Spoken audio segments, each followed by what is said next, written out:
Where's the party on Friday? It's right here on Cricbuzz Live. This is where the riz is. This is where the vibe is. And two people who only add to that vibe, the mojo are Ro and Joe, Rohan Gavaskar and Joy Bhattacharya. Your birthday will extend into the weekend, won't it, Mr. Gavaskar? Month. I like it. I like that as well. I'm not really entirely happy with just having one day to celebrate. It has been noted by the production manager and another big cake. Yes, that's right. Well, a man with a million stories and a man whose life in itself is a color story. So imagine the fun we're going to have here on Cricbuzz Live. Group B is where the action is going to be. Afghanistan plays South Africa in Karachi, a pitch that saw the home team lose on day one, and we're all set. Now, Afghanistan, Joy, you would know, you've been keeping an eye on this developing story in world cricket. It's a romantic story. It's also a story in ascendancy. Afghanistan growing in confidence and in stature with each game, each series. Absolutely.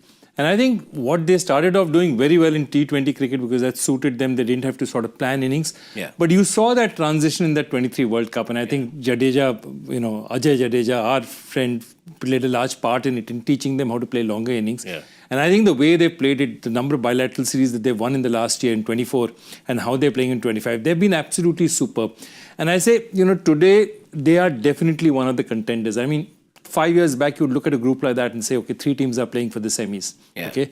Now you look at it and said Afghanistan are legitimate contenders. Yeah.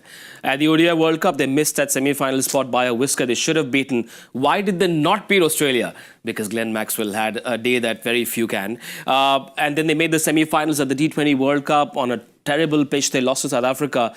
But this is a team that everyone will now respect.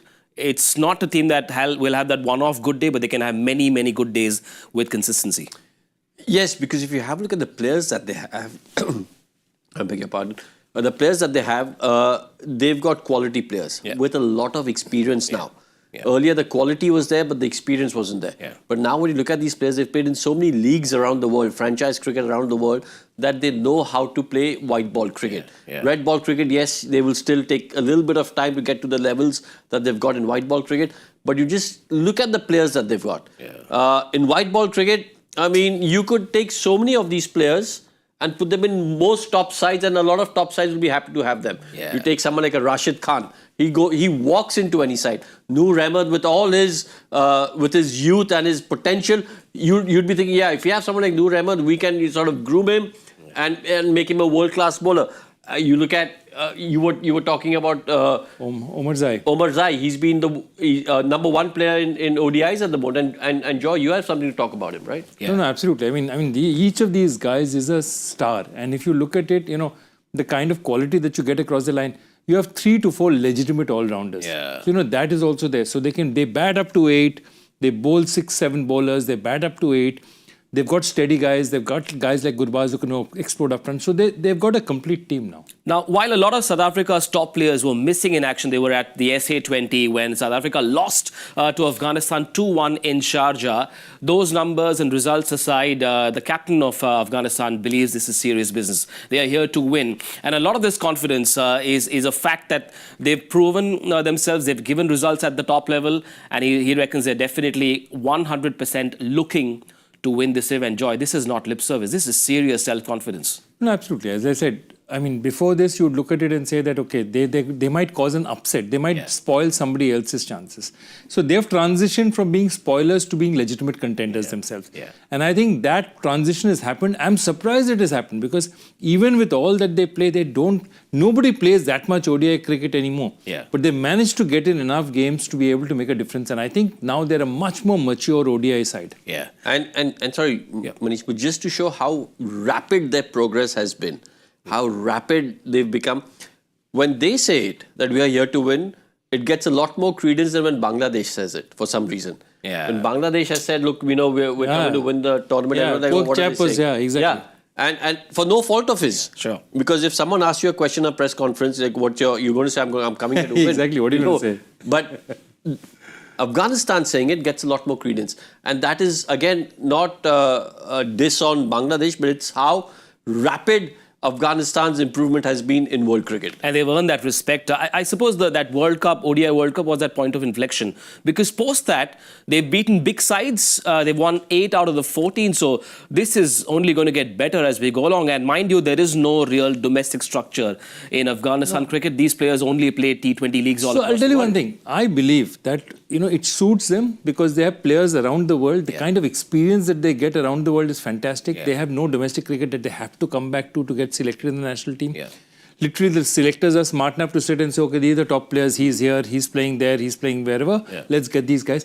So in a way, it's freed them.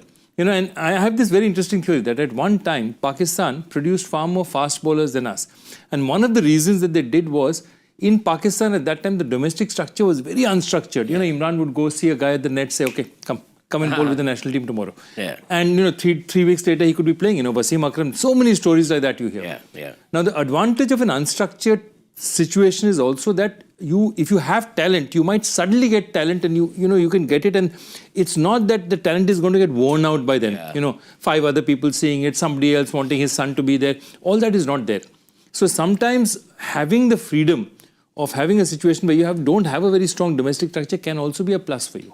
Proper potential, lots of self-belief, and the results are there for everyone to see. South Africa have won the toss in Karachi, and they've chosen to bat first. Ian Bishop at the pitch report reckoned it's going to be a bowling pitch, but surprisingly South Africa said we'll bat first. Is it a function of what they saw in that first game at the same venue, 320 in the first innings? Could that be a reason? Well, obviously, sitting here, we haven't seen the pitch, but we've got to go by what Bish is saying. And Bish generally is very good at reading pitches.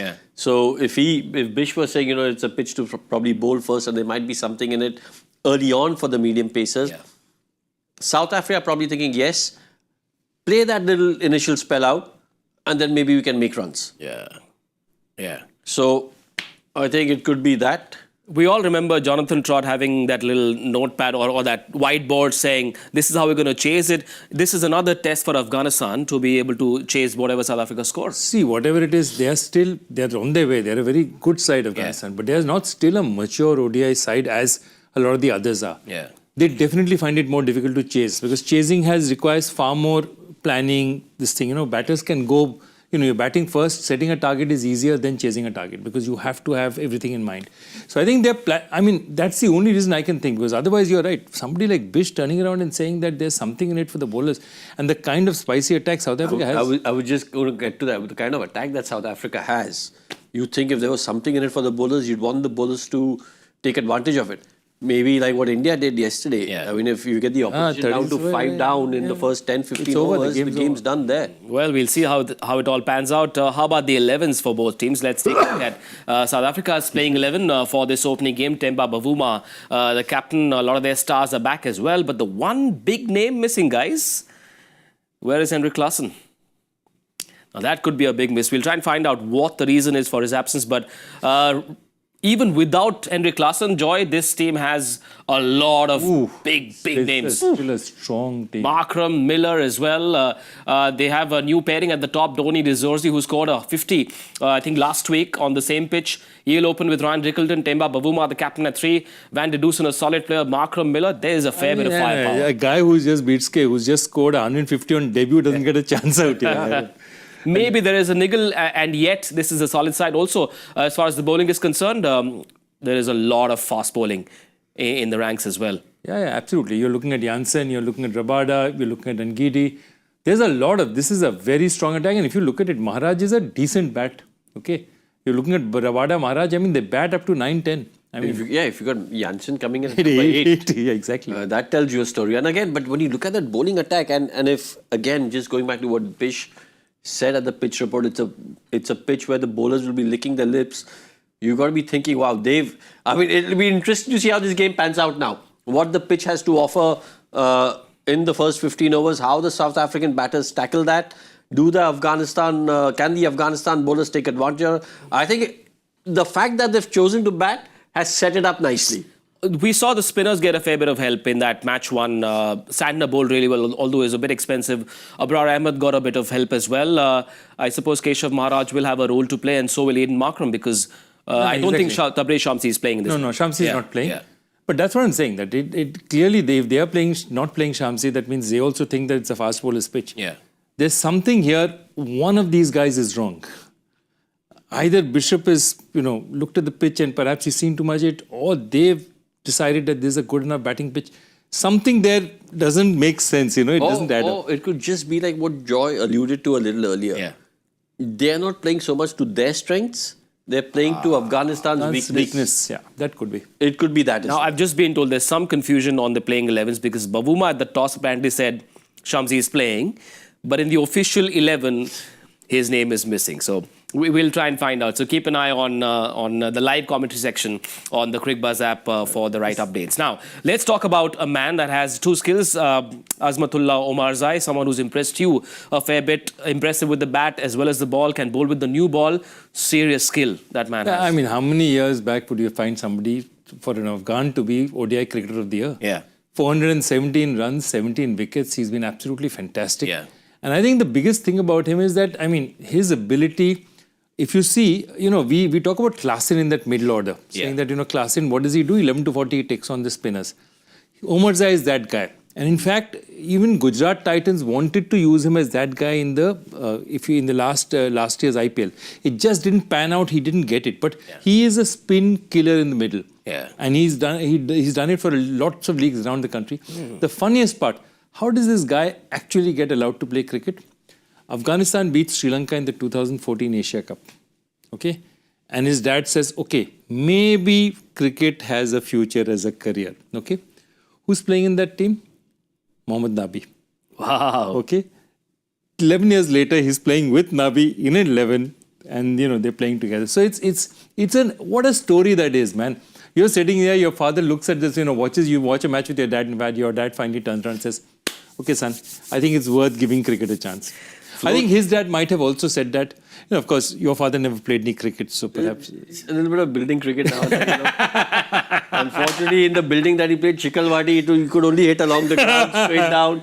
Couldn't. But look, he spoke about Mohammad Nabi. I have a favorite saying with that. It says, float like a butterfly, sting like Nabi. Yeah, perfect. Float like a butterfly, sting Mr. Senior Gavaskar, not building cricket, but he was one of the building blocks of Indian cricket and world cricket. And maybe we'll have him here on Cricbuzz at on some day. Maybe have father and son share a lot of the stories. What about Afghanistan's 11? Clearly, Azmatullah Omarzai, a key member of this lineup, Rohan, adds balance, and that's what all ODI 11s look for. Players with two skills and very good at both skills. Omarzai, a key member of this lineup. A very key member. As you said, brings two skill sets to the party. Again, you look at this playing 11, and I'm going to keep talking about Gulpati Naib because I've just seen him recently. Yeah. And he's been in terrific form. Yeah. And in one interview in that tournament that he was playing recently, he said, oh, listen, I hope for the national side I get to bat at number 3. Doesn't look like that. Doesn't look like that right now. But again, you look at the bowling at lineup. Naib, Nabi, Rashid Khan, Noor Ahmed, Farooqi. Farooqi again, very, I won't use the word underrated, but he's such an asset to have because he's got this wonderful ability to pick up wickets early on. Yeah. And he's again, as a left armer, he's got the ball that just goes with the angle and the ball that shapes back in. So as a batter, you're always thinking, okay, listen, if he gets his line right, where's this ball going to go? Yeah. Are you looking at the seam position? Are you looking at wrist position? So he again is someone who does very well. Again, in excellent form in white ball cricket, recent form. Yeah. So this team has a lot of form players in it. Yeah. And I firmly believe in a tournament, in any tournament, if you start off well with form, that form generally carries through, whether it's good form or bad form.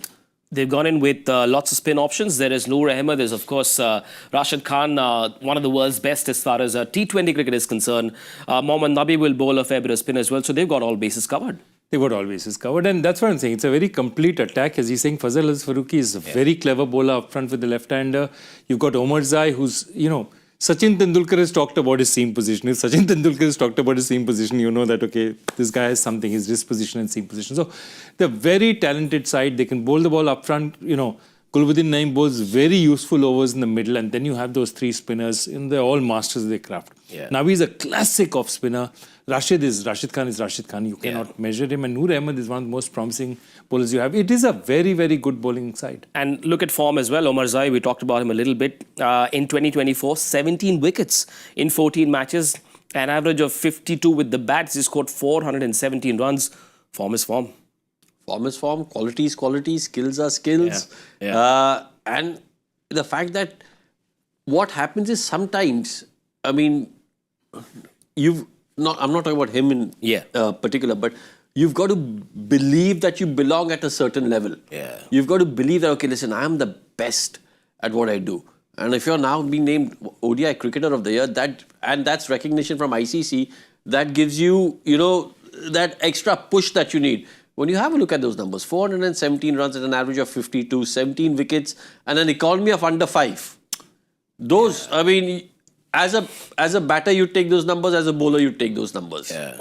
If you're just a bowler, you're saying, okay, listen, 17 wickets, economy less than 5, I'm doing a great job. As a batter, if you say 400 plus runs at an average of 52, I'm doing a great job. So as a singular department, you take those numbers. Quick update from Karachi. Heinrich Klaasen is not playing because of a left elbow issue. I hope it isn't serious because he is quite a draw and he's someone that everyone enjoys watching play. Marco Jansen is another story, another two-skill player, and he is just 24 years of age. Again, very impressive with the bat as well as the ball. Unfortunately, on the losing side in that T20 World Cup final against India, but only unfortunately for South Africa. So we are in India. Fortunately for, I mean, India anchor chairs are neutral. I've been taught. Focus. Marco Jansen, what are his numbers? 45 runs, 39 wickets since 2023 in ODI cricket. Only 24 years of age, Joy. He's an incredible cricketer. I mean, you look at it, he scythed down Sri Lanka. He took 7 wickets in 31 balls. Yeah. He was absolutely incredible. And I think that's what has happened. The interesting thing is when he started his career, you're looking at these numbers, he was actually a batter. Yeah. He was actually a batter. In his younger days, he was a batter. Till he was 14, 15 years old, he led with the bat. Yeah. And Duan Jansen, his twin brother, was regarded as a sort of better bowler. Yeah. And then Jansen now comes to the party and look at the way he's been playing all around the world. I mean, he's just been South Africa, the T20, he's been the player of the tournament. Yes, he's in red hot form. And I only want to tell you one thing. If you look at what has South Africa won in world cricket? Champions Trophy, the first one. Which year? 1998. Okay. Who was the top player there? Kallis. 4 half centuries and bowling. Okay. So if you have a template to say what they can win, this is Marco Jansen's. I think he's in as good form as he can be. Yeah. This is the opportunity they have. A comparison would be unfair to Jansen as well as to Kallis and Kloosner. But as he said, great templates to follow both of them. And this guy plays all formats. Oh, of course. I mean, obviously a comparison would be unfair because when you talk about Kallis, you're talking about an all-time great. Yeah. And not just a generational great, an all-time great. Yeah. He, I just spoke about numbers as a batter, as a pure batter and a bowler. You look at Kallis's numbers, over 40 test hundreds, nearly 300 test wickets, catches in the slips with those big buckets. One of the greatest cricketers to have played the game. So, can't compare Marco yet. Yeah. But South Africa and South African fans would be hoping that even if he gets close to what Kallis has achieved, it'll be doing yeoman service to South African cricket. Is he someone that South Africa will look at maybe possibly a leadership role in the future? He's just 24. Look, they have captains right now. Okay, they have Bavuma. After that, I think Markram is a very, very capable captain. Markram is also there. So right now, they're not, I mean, also, sometimes, when you're a very, very good cricketer, sometimes you're not that, you need to be left alone. You're not necessarily a captain. I mean, with a great example, Shaq Kallis never went naturally to the captaincy role. Yeah. Sachin did it for a while, then gave it away and very happily played under other people for many, many years. Yeah. So sometimes, you don't want that. And so look, this guy is an all-rounder. He's going to bowl for you. He's going to bat for you. How much more pressure are you going to put on him? Of course, it works both ways. Hardik Pandya seems to revel in it. So some people seem to love it. Some people don't seem to love it. And I think that's the thing you've got to look at. But right now, I think what South Africa has to do very well is use him well. And I genuinely feel that, though they're a very talented batting side, I think they're very straight in how they play it. I feel that 7 or 8 is too low for Jansen. If you want him as a bat to develop, if you want him to be that destructive cricketer that you think he is, you can't bat him that low. Let's pull up that 11. South Africa, the playing 11, and try and figure where it is that Jansen can bat. Is there scope for him to be sent up the order? Babu Matre, it's a crowded middle order, Joy. Where do you send him? I would look, if there's a spin on, he can hit spin as well. So Rassi is a good player of spin. I would definitely, I would look at what the wicket situation is. I would bring him in even at 4 if I had to, because he can hit the long handle. He can whack it out of the ground. Because my big point is that, see, Miller is an experienced enough player. If Miller comes in at 7 also, it doesn't matter. Miller knows his game. Miller knows what to do under circumstances. Yeah. But if you have a player young and as talented as Marco Jansen, you can't put him at 7 or 8 because after a while, his batting will just wither away because just lack of practice. So what you're basically saying is you'd rather have Miller playing that finisher's role. Yeah. And give Marco the license to go up ahead and play his aggressive normal self. Exactly. Without the burden of responsibility of saying, okay, listen, you've got that finish. Exactly. Would that depend on how the top order does? Or can that be a template they can think of before things start? No, I think he could be a floater. Yeah, sure. Like, we talk about floaters in T20 cricket. He could be a floater depending on how the innings progresses. Maybe you need to send him, maybe you don't need to send him. But as Joy rightly said, if he doesn't get that exposure with the bat in different situations, especially when someone's got batting ability, you want to harness that ability, you want to polish that ability and get the best out of him. If you don't give him that match situation, match environment, as Joy said, that ability and maybe a little bit of confidence with the bat withers away. Yeah. It has, and it's happened.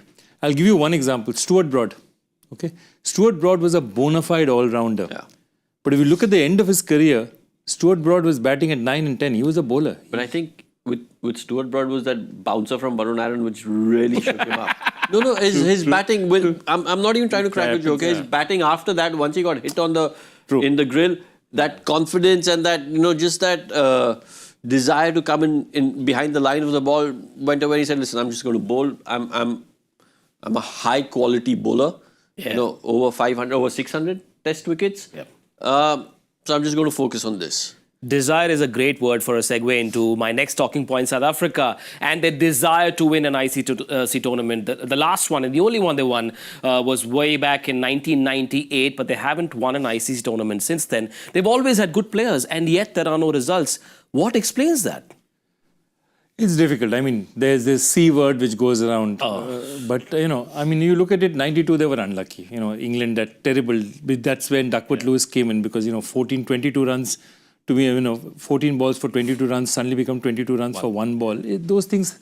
But if you look at it, 99, they had a great chance. I mean, if you look at it, the player of the tournament was Lance Clouse now. Yeah. Well, even in the final against India. In the final against India. Just now. Yeah. You've got to say, you don't want to use the C word, but the position that they were in, they should have cakewalked it.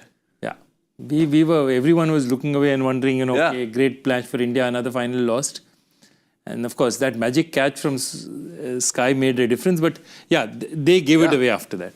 Look, nobody enjoys using that C word for South Africa. It's a team that enjoys a lot of respect in world cricket. But the truth is, numbers tell you that there is trouble when they chase. They've lost more matches chasing than they have won batting first.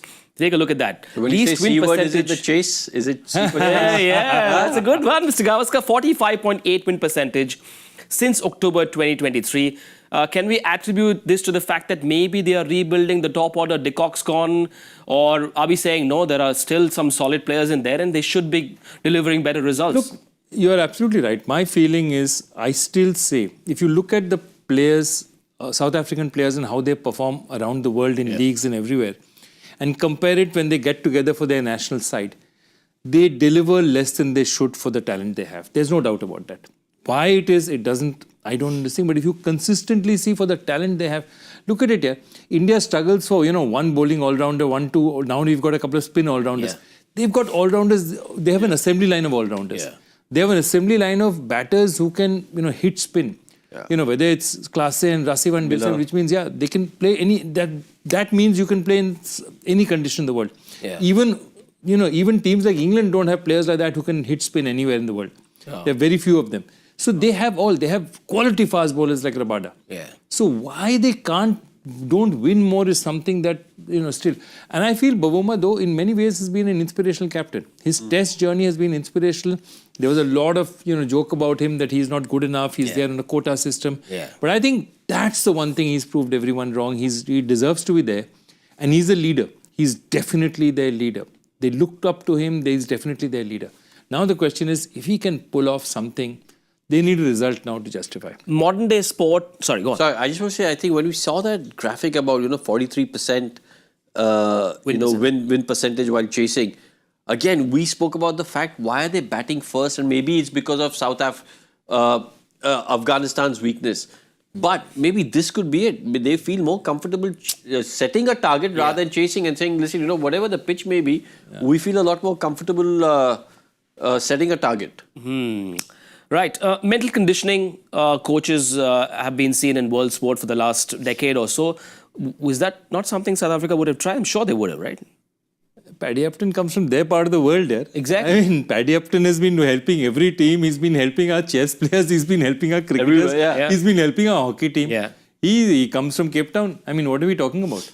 So, look, the truth is, it's very difficult to say. I think definitely over the last 7, 8, 10 years, there was a lot of talk in the dressing room about the fact that there's a quota system, about how they were trying to get some sort of a racial parity out there.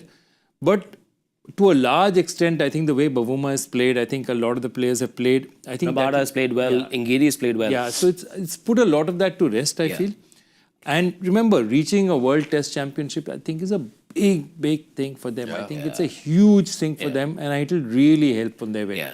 If you look at, rugby in South Africa, or even sport in South Africa, it changed in '95 in that Rugby World Cup they won. Invictus, the whole movie, fantastic story, Nelson Mandela, a PNR. But that's what I'm saying. Their cricket needs that one inspirational win. Perhaps it might have been that 2024 T20 World Cup. It wasn't to be.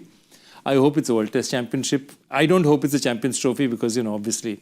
But I hope World Test Championships. Very often it's just that one trophy that comes your way and just changes the whole picture, right? Of course, at one moment, I mean, you talk about India in 1983, you win that World Cup and, everything changed. Just the way fans looked at the sport, just the way young cricketers, budding cricketers looked at the sport and got inspired. So that one victory can change a lot. And especially, again, like Joy said, hopefully not in the Champions Trophy, but in the World Test Championship, if they pull that off, and look,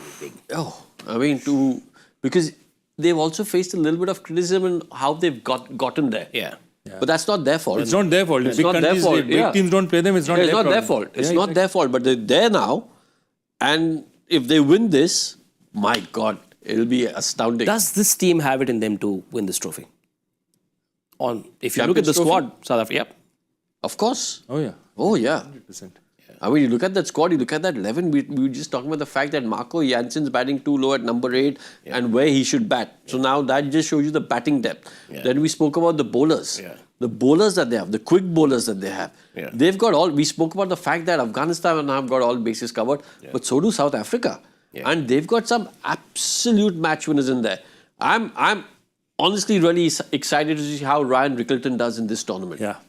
I've got my eyes on him. I want to see how he goes because I think he's again going to be someone who has the ability and the potential to set this tournament on fire. There's still some confusion on whether Tabraiz Shamsi is playing or not. I have my eyes set on the Cricbuzz app. We'll try and get you an update on that or not. Keshav Maharaj is very much part of that 11. What about the opponents, Afghanistan, who will have a fair bit of support? Lots of Pashtuns live in Karachi, and you can expect a raucous crowd cheering on Hashmatullah Shahidi's 11. This is a potent lineup with Noor Ahmed and Rashid Khan and Mohammad Nabi, their most experienced player, Fazal Faruqi, the lefty. Gulbadin Naib will come in as well, not for his acting skills, but his cricketing skills. The batting lineup has a new man in Sadiqullah Atal, a relatively new name, but all eyes on Rahmanullah Gurbaz and Ibrahim Zadran as well. Now, chasing is something that Gurbaz is working on, but Joy, if you had to pick a winner, it's a tricky one. Is it one of those 51-49 goals on either side? Yeah, I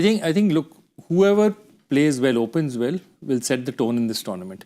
Because see, this is a very short tournament. Yeah. What happens in short tournaments is that momentum carries you through. You don't have time to recover. So you win a match big, like New Zealand now, they suddenly become favourites for the semi-final because they won 60 runs. Now it's very difficult to change things around. If you're playing 8-9 matches, it evens out. Yeah. So I'm saying this is a very momentum tournament. You get it this match, first 10-15 overs, 4 wickets down, suddenly things can change very rapidly. Time now for Joy Factor? Yeah, let's go. Okay, let's bring up today's Joy Factor. Here In it Test cricket, if Len Hutton was the first in 1951, which current international cricketer is second? Mr. Gavaskar's thinking. Only 2 instances. Yeah, no, I need some time to think, but... Yeah, he got it. Yesterday he got it. No, I gets a lot of them right. I got to say, I didn't. I was going to go with the wrong answer, but then you Yeah, but it's guided 50-50. me. He got 2. Got in within last 2. He's got a great memory with these things. It was at 50-50. I only phoned a friend left, so I phoned Joyda. I said, okay, Joyda, I've got the 50-50. Phone a friend now. You just guide me over here. But this first Len Hutton, I've got to think. And second now, be interesting. Current cricketer means playing this Tournament. trophy. Yeah, playing this tournament. Okay, we'll give you some time. Yeah. For now, though, I'd like to have your predictions, sir, for the first innings. South Africa batting first. Score? Yep. I'm going to go with... Remember, 320 scored in that first match. So, But also Bisha said like a... Okay, I'm going to go with 306. 287. 314. Okay. Let's go for it. That's all the time we have on Cricbuzz Live. Ro and Joe will be back for the mid-inning show. Watch the game wherever you want, but come right back at the end of it. Bye for now.